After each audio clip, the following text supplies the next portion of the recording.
does Alter Ego have the mid-trio prio with this composition? Valentina, Baxia, and Carmilla. So they have a lot of very good skirmishing potential in the early game, and they do have a decent amount of clear compared to Chip, Vexana, and Ruby per se. I think the clear is weaker for Alter Ego, but the skirmishing, I think Alter Ego has a bit more to really throw around. And you're seeing the Revitalize come in for Rasi on the Carmilla. And a boy, he does not go for the Purify, it's all flicker. So vulnerable to the Petrify combo for sure. So here we are, ladies and gentlemen, watching both of these teams slipping over the edge. Who will slip first in this best of 3 series as Alter Ego and Geek Fam look for their first win? Let's jump into the Land of Dawn for game number 1. All right, looking at the emblems though, it's going to be Impure Rage again for the Valentina. Alter Ego, I think they do want Krite to be able to do a bit more damage, to still have some kind of mana sustain in the early game. Potentially thinking of going for a different item here, not wanting to be rushed into the Enchanted Talisman. It's Beloyski. He's babysitting in the EXP lane instead. Yeah, this is an interesting start to the game here by Beloyski. Usually you would expect him, especially in this game, to go and babysit in a ton. But QC for Beloy. Again, another new emblem that we are seeing for the Chip. Rossi, though, putting so much damage on him. Also with the QC and the Revitalize, too, by the way. Rossi's just been loving this on the Chip. And now on the Carmilla, it's Revitalize Nation. This is a big hidden playmaking tool that hasn't been seen for a long time. But, oh, look at that. Top side. A full gank onto Luke. First blood by Pi. Picks it up, even despite the early babysit. I mean, you even mentioned, right, the mid-trio from the side of Alter Ego. They're going to be able to maneuver around the map really quick.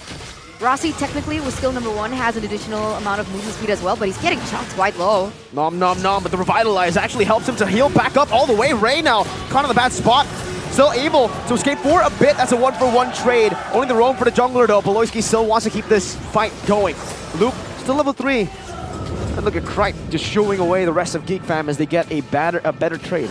Luke actually commits the flicker to that. Did you see it? I mean, he's kind of forced to in that situation. Alter Ego just forcing everything onto Geek Fam, especially Rossi. Knowing that he can move fast, he has good sustain and the Revitalize as well. He is just forcing Geek to commit a lot of time and resources to try and shut him down. Now, if you look at the emblems, by the way, earlier, 3 agilities on Nino, Rossi, and Krite. They want to be around the map. You know, they want to try and push the fight towards Geek Fam so that they are the ones controlling it, so that Geek can't really set up for a proper portal play. By the way, why did Chadera opt for this emblem in this particular match? The weakness finder. Yeah.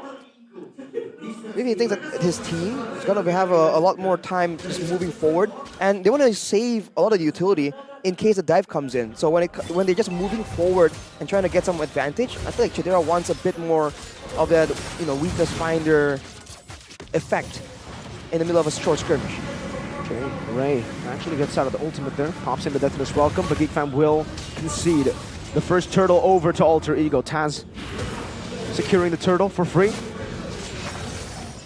All right, and we'll see later on how the fight breaks out in the late game, because Nino has a tenacity with the agility, so he's really expecting a lot of damage to come his way. So far, it hasn't really shown up, but for Chadera, along with the weakness finder, he also has the bargain hunter, so he is looking to try and get some value, start to snowball, and to really use that item power spike to commit to fights. Did you see that stat? That's interesting. Yu Zhong, usually a pick that Pi does so well on, but so far... Back into the game. Second thoughts coming in from Eterna. Oh, never mind. Whoa. Oh no, Pi, what the heck? This is unfair. Oh we were no. just talking about him. We're just, no. That was brutal, man. I guess. See you, Pi. Oh, is there going to be a trade back though?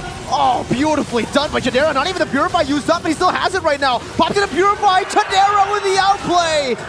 3v1, no problem. That was just a very aggressive dive, and seems like Alter Ego just trying to go for some more, but won't be allowed by Geek, despite the fact that the initial engage did not. Yeah, they thought they had a Brody, not a Claude. They wanted to trade. but they couldn't find it. And it was a really good disengage, by the way, from Kite earlier on to make sure that Geek didn't find any more value on the map. But remember, Alter Ego still hold the objective takes. It looks like they want to look for another as they're starting to set up a boy NOD. Is that his first item? Yes, it is. It's the penetration boots along with the NOD. Trying to limit down the healing, especially from Rossi on the Carmilla. And the Revitalize, it actually applies onto everyone on the side of Alter Ego if they're clumping together. So, not a bad item pickup, but it will lower the burst threat potential from this mid lane. And against Alter Ego, we already talked about how important it is to have some prio in that mid lane. You see how we kind of been able to utilize this shortcut?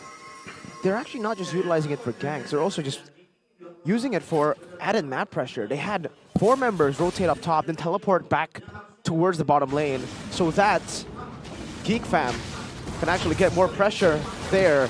But now they're gonna go for a team fight. Beloyski in the back race, still with the retribution, securing the orange buff. Taz going on to Beloyski. That's a good stun, but Beloyski flickers out to safety. Alter Ego not able to find a trade, not just yet. Man, Alter Ego, they're really trying their best to really find some value right here, but Geek is doing a good job matching it. But you can see the difference in the mindset. For Alter Ego, they're really forced to really stick together, whereas for Geek, they can go with a portal play. As Rossi here, they might go for something. Spear's dive on the Beloy, no flicker for him, but he's still going to be able to jump in, put the portal down, and that might just be the re-engage. Luke has entered the fray now with a flicker forward. Or not just a flicker, just a dash with the I'm Offended takes Rossi down. Rome for Rome. Rome for Rome. I mean, it's still a great trade for both right now. But man, with Geek actually holding the gold advantage, coming into the mid game, where I think that they really want to try and get all these plays starting to roll, it's going to be so much more difficult for Alter Ego. Even Nino here, he's trying to find some of his items. He's still farming up a storm, but he's falling behind and looking for opportunities to really come back into the game. And with that being said, we're going to take a little bit of a recap here. 7 minutes in, we do see that Geek holds a little bit of the gold lead. It looks like they're trying to funnel out in some gold for Nino. Let's see if that works out for him, because obviously Alter Ego's plan is to make sure that Nino gets that power spike way before Chidera does. Well, right now with the turtle spawning, you already see Geek setting up for something. You asked about the weakness finder earlier, Eterna. It helps in dueling 1v1 against the Claude as well, because it lowers its attack speed. You can see Chidera here not really fearing for the all-in coming in from Nino, as the whole team really sets up for the turtle right here. This is Geek just getting this whole chip setup. Luke now in front, Detson is welcome.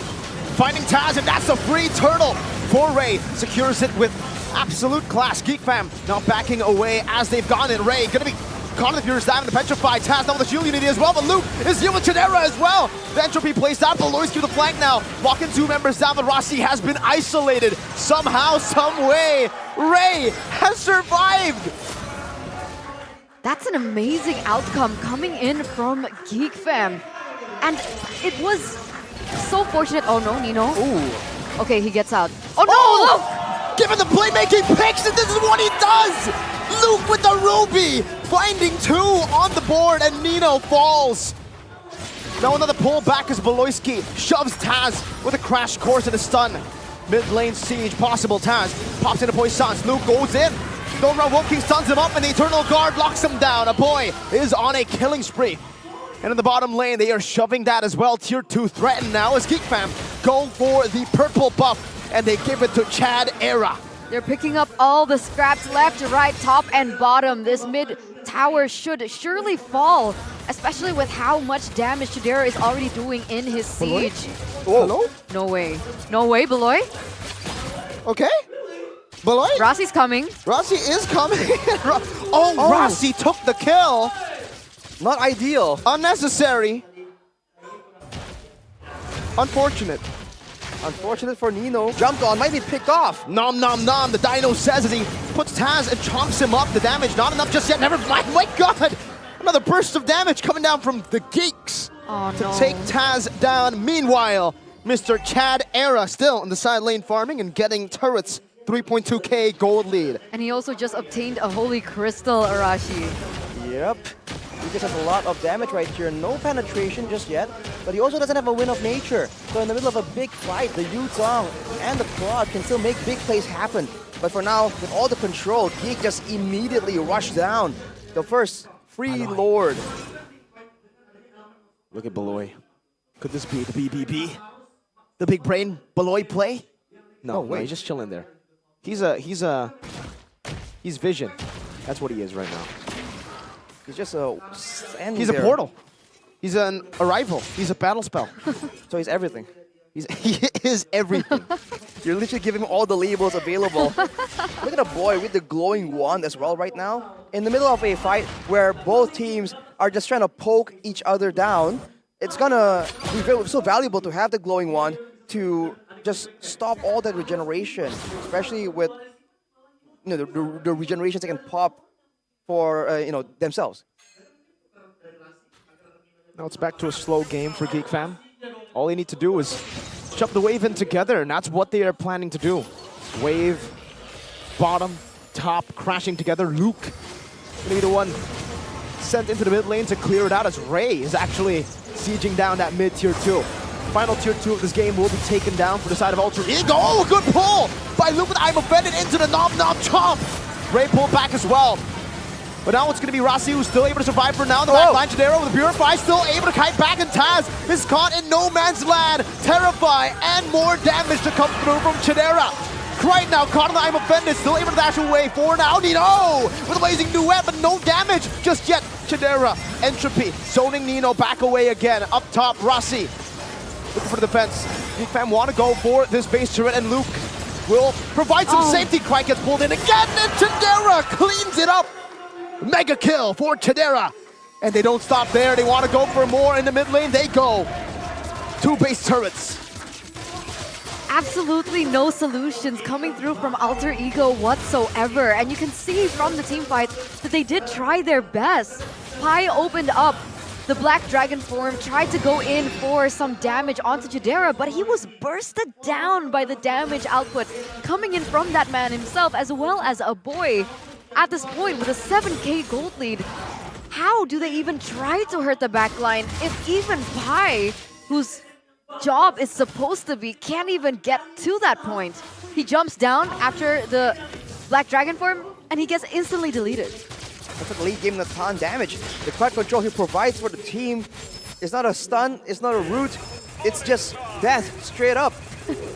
So Chidera right now can just stand there and just trade blow to blow unless he gets hit by multiple members just diving in together. Nino as well isn't really winning out when it comes to damage output.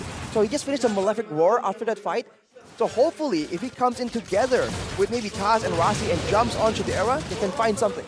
You know usually how it's a journey, a great journey, to see a Natan farm from early game to get to the late game, to get to the power spike.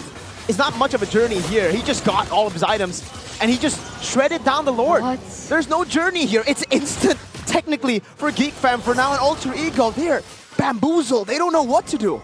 Did he get the Blood Wings as well? He went for Blood Wings. No win of nature. That is his build right now. He doesn't care about the physical damage. Nope. He will trade it back with more.